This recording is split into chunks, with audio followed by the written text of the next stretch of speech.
If the world became carbon neutral by 2050, do you believe that would solve a lot of the problems of the costs of flood insurance and property casualty insurance?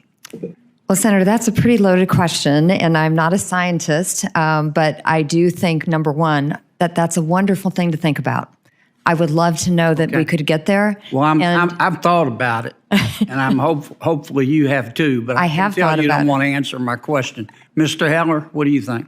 It's not going to solve the property insurance crisis that we have now. It is part of the risk projection, as was discussed earlier. We're trying to make risk plans for years going into the future, so we have to begin to solve that problem. All right. In the meantime, but you don't think it will solve the problem? It's not going to solve today's problem. No, we need better. We need to take more. All right. How about you, Mr. Jerry?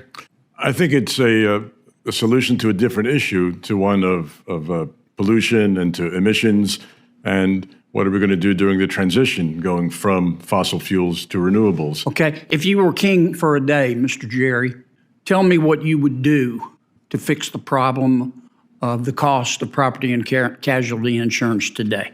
I would shine a spotlight on the areas where there's disruption and dislocation and what does that mean? It means to... Give me 3 specific things you would do, just top line, to fix the cost problem today, in English. Have the California legislature to repeal Proposition 103, to have Florida continue its tort reforms where it has eliminated the abuses from... All right, that's 2. 2.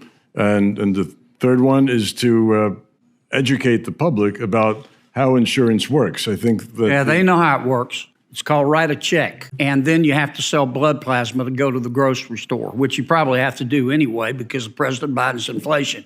Give me 3 things you would do, Mr. Heller. Thank you. No shiny objects, as Mr. Jerry was talking about, Mr. Thurda.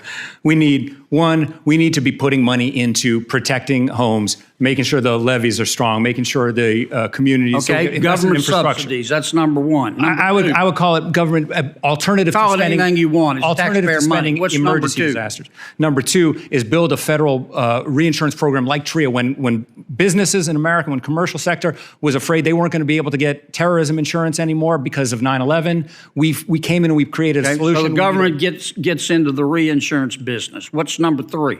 Let's get all of the regulators on the ball in the states. Move it down to the states. Get them on the ball to actually go through some of the data, because when we look at the data coming in from these insurance companies, that's number 3. Get the regulators on the ball. What's number 4? Oh wow, I get 4. Thank you, Senator.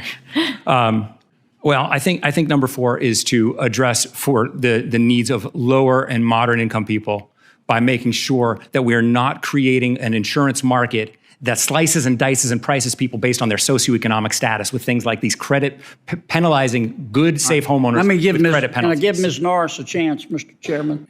And then your time expires when she answers. I'm sorry, Mr. Sherrod. Without comments. Mr. Sherrod, can I give, Mr. Sherrod said I can give you a chance to answer, Ms. Norris. If I give you just 2, first of all, I'm going to affirm everything that was just mentioned. Number 1 is we need to invest in ways of being able to get our communities and our buildings resilient. Okay, government subsidies. That's number 1.